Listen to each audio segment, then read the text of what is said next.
Hello. So today I'll be reviewing a game from Azrael. Um, he's playing against Briar, and yeah, he was looking for someone to review his games on Reddit. So have a look at free time, so I can do that for him. Um, in this review, I'll try and focus on. Well, I'll try and review as best as I can, like all mistakes. But I will, like I said to you, I will just post. I mean, not post, but summarize the entire review in the end if you just want to see that. Uh, but yeah, whilst forget right into it, like whilst you are in champion select, like this is already like the game's loaded, but also in champion select, like when everybody picks, and even in loading screen, you want to make a plan already what you want to do in the game. Um, I'd say your team might struggle a bit later into the game because they do have a tank and two bruisers, and your team just has essentially one bruiser and three main champs and an assassin. The comps already looking kind of hard to pull off like this, I guess. But you can still win the game. You just need to play play well and not die a lot. I think to be able to win it, because you would need to close out this game before it gets to the late stage, because the enemy team is gonna have an easier time fighting team fights.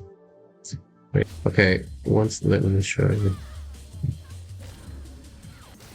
Okay, once you eat into red right now, you could walk one or two steps towards the bush and ward.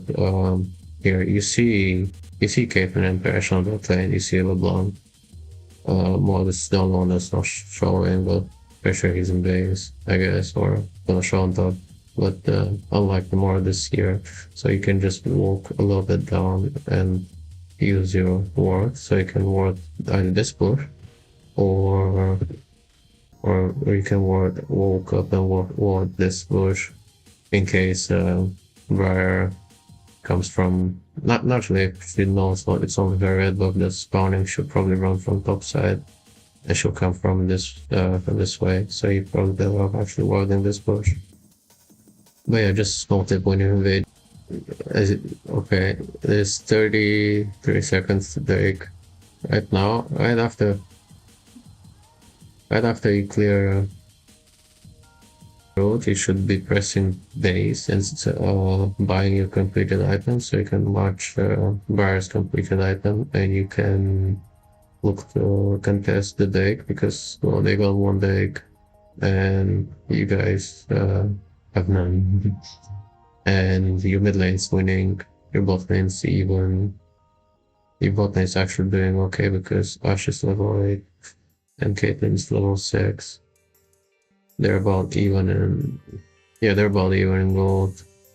So you can easily contest this next deck with your mid laner doing so well. I'd say in the early game, you want to prioritize getting your level 6 as soon as possible and making sure you clear every single comp that you got, unless I don't know, unless there's something really free, unless you look to over to a lane nearby, say you're running out of base.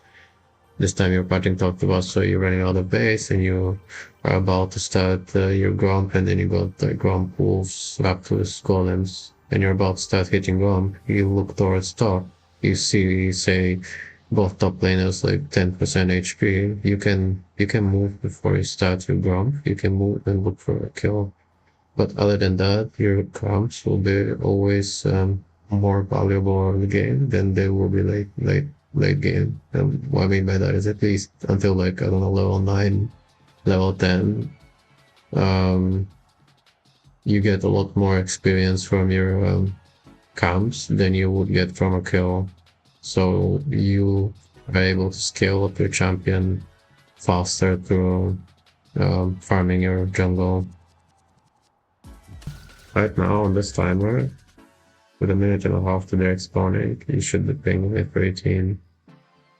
Your bot lane is doing very well. Bot lane is level 11 to level 9. Mid lane is level 12 to level 10. Mid lane is, your mid lane is completely stomping. The enemy mid lane in your bot lanes, gold wise, it's 1000 gold ahead. It's still decent. But yeah, that next big fight should be yours to take. When you're joining the fight now, your Kali's already 50% HP and they're all full HP. Your Morgana is looking to run away. She already used her spells, she doesn't have ult. This is not a fight you wanna take. Your team's body language is they're looking to run away. You don't wanna be fighting this at all. If you die, or you all die, you are probably giving Baron for this. I would say it's a 3 versus 3 if you start Baron. Probably not Baron, but you can still look for... I'd say you can use this time clear any camps. I would, because you still have time around them. You have 25 seconds and 20 seconds on Caitlyn, so not everybody's up yet. Morgana's actually taking this, but yeah, I would have run to Viva, take the scuttle, and then get my base off. I would just get the scuttle for... What do you see on the minimap?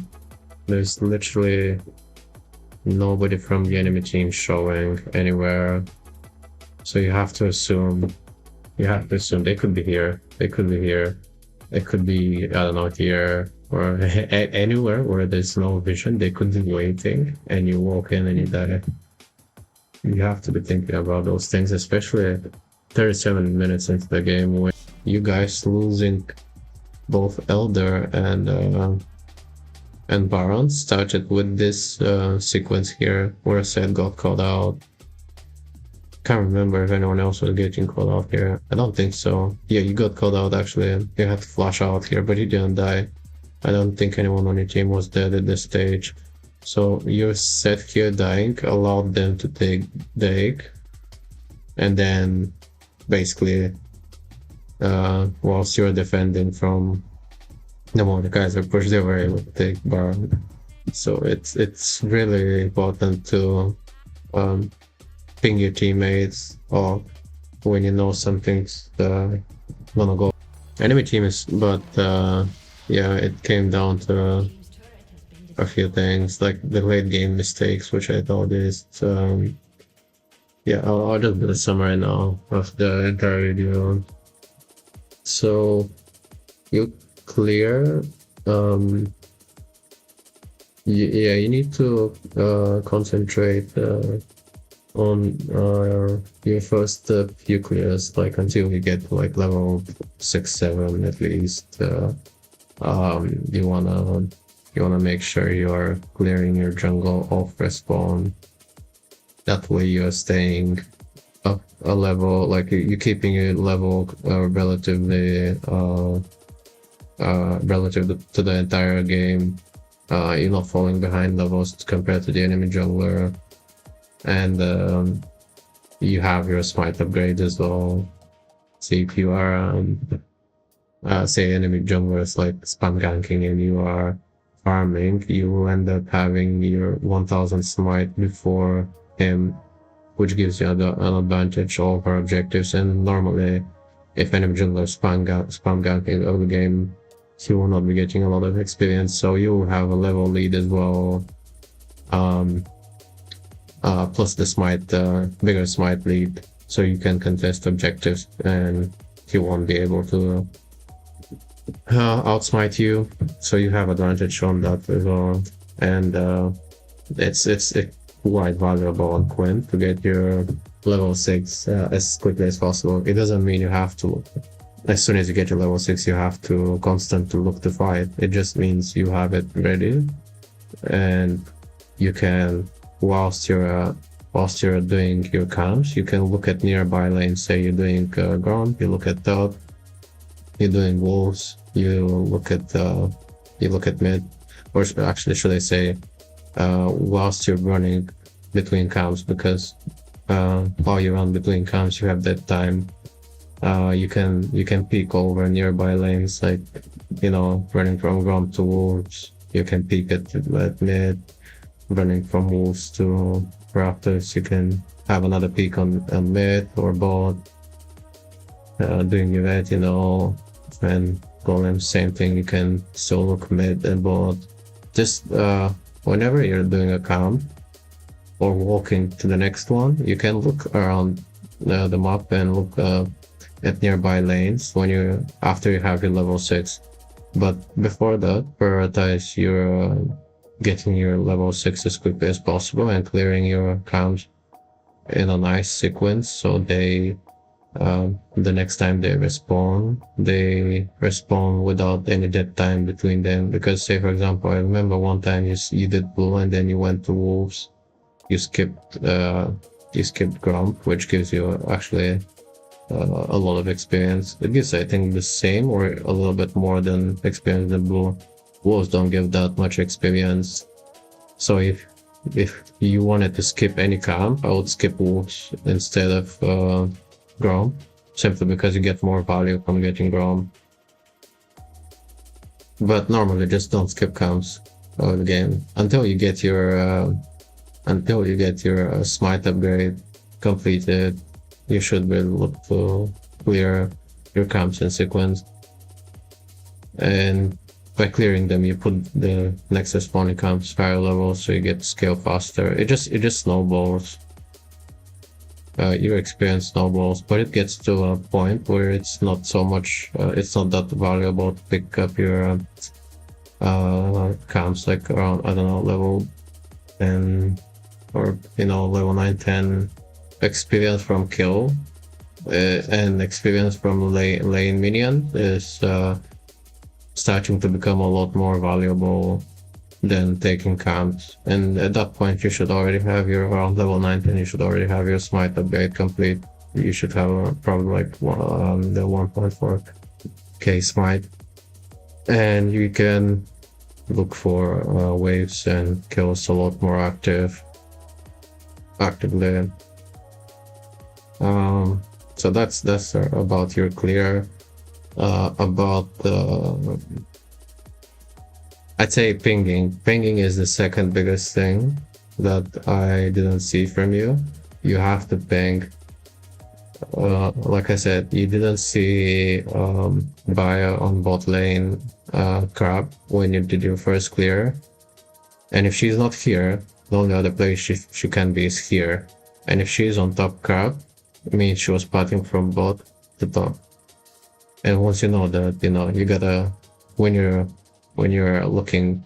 farming your own camps and looking at the lanes, you also can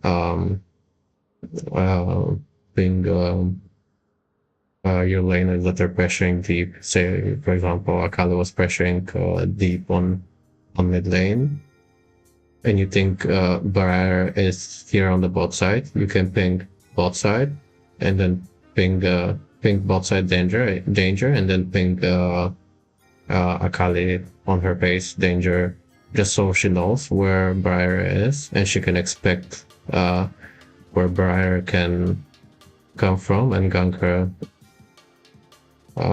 Yeah, just pinging your laners in general once you know enemy junglers patting. Pinging for objectives also very crucial. You should have been fighting a lot more for Drake. You should have been tunnel visioning literally on Drake a lot more than you were, because you had your winning mid laner pretty hard. Your bot lane was actually, I'd say they were relatively even in gold, but Ashe was higher level than Caitlyn in pretty much all stages of the game. So just by going by this, your mid lane being quite really ahead, like he's Thanos literally, and your Ashe being 2 levels up on Caitlyn, you should be able to take good fights on Drake, and you should be looking to to get your team on the same page. And you do that by pinging Drake like a minute and a half before it spawns, or a minute the latest. So your team can look for base, spend gold, get your resources back up, and be as strong as possible for the deck fights. That's the second biggest thing. Um, the third biggest thing I'd say is looking at numbers before you go for fights, and looking in general whether the fight is good or not. I saw you a number of times you had what mismatch of intentions with your team, where your team was looking to run away, but you run in and you continued the fight. So you need to understand your team's intentions just by looking at how they're playing. You have to be more aware of what your team wants to do.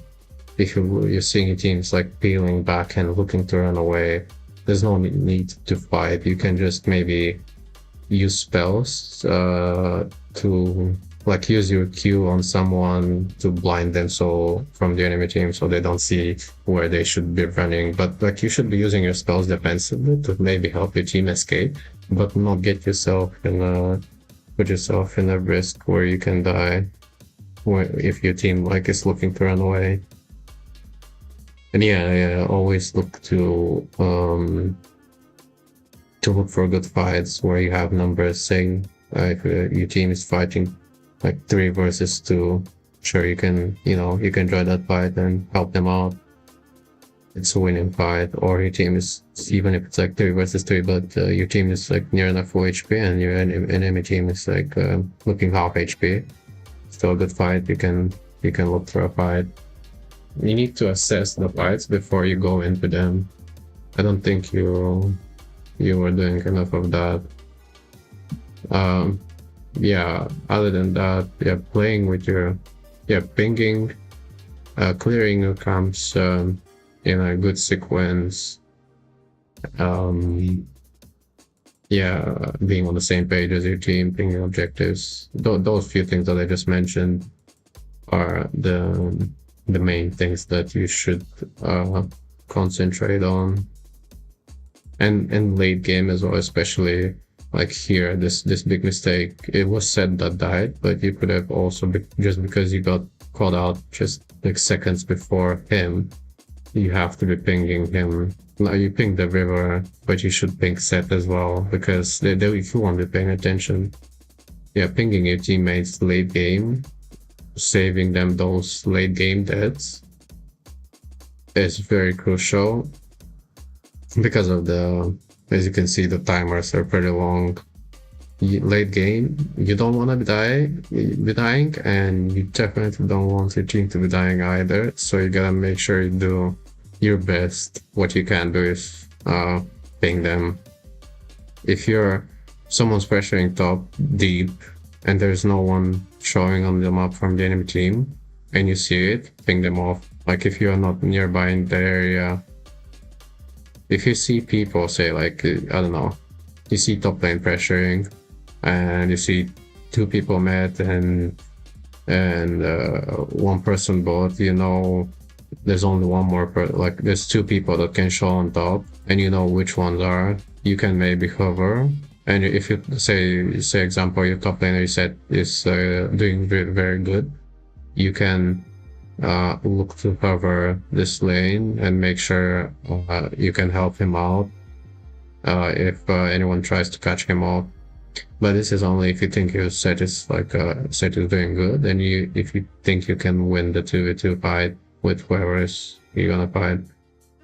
But yeah, those are the main things I would say. I think if you focus on those three big things that I mentioned, you can alone from these things climb a lot easily. You could climb over bronze and silver. Yeah, GG's, man. There's definitely things you can improve. But yeah, I hope this was helpful.